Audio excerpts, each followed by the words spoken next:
Manipulador ou persuasivo? Uma análise simples e objetiva a respeito da comunicação do Lula. Para esse vídeo, além da minha experiência prática como profissional com expertise em comunicação, eu trago também embasamento em livros conhecidos como As Armas da Persuasão, de Robert Cialdini, e também Gatilhos Mentais, de Gustavo Ferreira. E para comprovar a veracidade dessa análise que eu estou fazendo, eu vou trazer recortes de participações do Lula, principalmente em debates presidenciais desde lá de 1994 até os debates de 2022. E para que você entenda o contexto de tudo que eu vou falar daqui para frente, primeiro uma explicação a respeito do que são gatilhos mentais. Gatilhos mentais são ferramentas e estratégias de comunicação para que se ativem pensamentos, sentimentos, emoções na cabeça das outras pessoas que nos levem a conseguir fazer aquilo que nós queremos, como por exemplo, vender o nosso produto. E segundo Gustavo Ferreira, no seu livro Gatilhos Mentais, existe uma certa sequência que esses gatilhos são colocados para que exista uma maior eficiência. Primeiro entram em jogo os gatilhos mentais mais conhecidos, que são aqueles que criam credibilidade para uma pessoa. E nesse sentido, Lula utiliza principalmente o gatilho da especificidade. Ele usa e abusa de números, de estatísticas. Saímos de 67 bilhões para 750 bilhões. Nós, em 4 anos, fizemos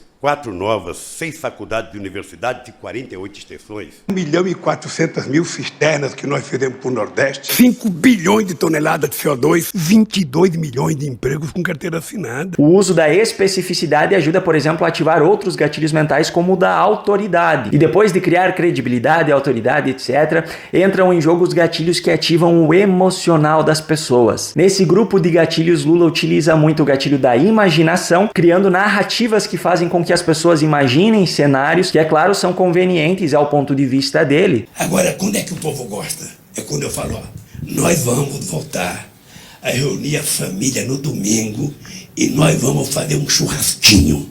E nós vamos comer uma fatia de picanha com uma gordurinha passada na farinha e tomar uma cerveja gelada.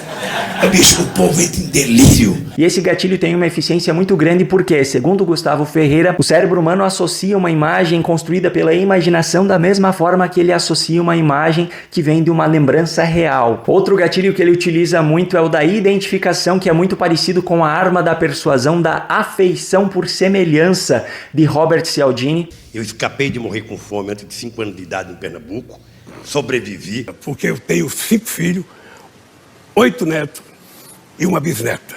Mais um gatilho muito utilizado por Lula para ativar as emoções das pessoas é o gatilho da repetição, que é simplesmente repetir as mesmas informações inúmeras vezes por um simples motivo. Tem um próprio ditado popular que traz isso: uma mentira contada 1000 vezes se torna verdade. Vocês não sabem como eu ficava feliz quando eu vi um trabalhador mostrar uma picanha e falar, eu vou comer picanha. E ainda dentro dos gatilhos voltados à ativação emocional, Lula utiliza e utilizava muito mais ainda lá em 1994 o gatilho do inimigo comum, que é essa construção de uma narrativa em que coloca a culpa em uma pessoa ou em um sistema que está supostamente gerando todos esses problemas que estão acontecendo na sociedade. Então a elite que eu me refiro é a elite dirigente que foi incapaz neste século de resolver os problemas do povo brasileiro. Vou voltar a falar outra vez da elite dirigente brasileira, que é a única responsável pelo fato do Brasil não ter investido corretamente em pesquisa. E a culpa não é minha, a culpa é da elite dirigente. Depois da utilização desses gatilhos mentais que ativam as emoções das pessoas, viriam os gatilhos mentais racionais. Aqueles gatilhos que ajudam as pessoas a encontrar motivos racionais para justificar a escolha que foi feita partindo da emoção. Só que no caso do Lula, ele consegue ativar de maneira tão forte esses gatilhos emocionais que ele nem precisa entrar nesses gatilhos racionais para justificar a escolha das pessoas. As próprias pessoas que tiveram as suas emoções ativadas por esses gatilhos utilizados pelo Lula executam na prática aquilo que nós chamamos de compromisso e coerência, que é quando você faz uma escolha e então a partir dali você busca todos os motivos possíveis para você justificar de maneira coerente aquela escolha que você fez e manter então a coerência dessa escolha para mostrar que você está certo. E diante de tudo isso, que conclusão nós podemos chegar? Lula é manipulador ou é persuasivo? Entenda que uma pessoa pode ser persuasiva, mas não ser manipuladora. Só que geralmente uma pessoa manipuladora é persuasiva também, porque porque persuasão por si só é simplesmente o fato de você ter uma comunicação convincente, você conseguir através da sua comunicação convencer as pessoas a fazer aquilo que você quer que elas façam. Só que a manipulação envolve utilizar a persuasão com base em mentiras, ou seja, você ilude as pessoas a respeito daquilo que você está tentando convencê-las. O Paulo, profissional imparcial, fazendo esse vídeo, não pode dizer para você então se isso é manipulação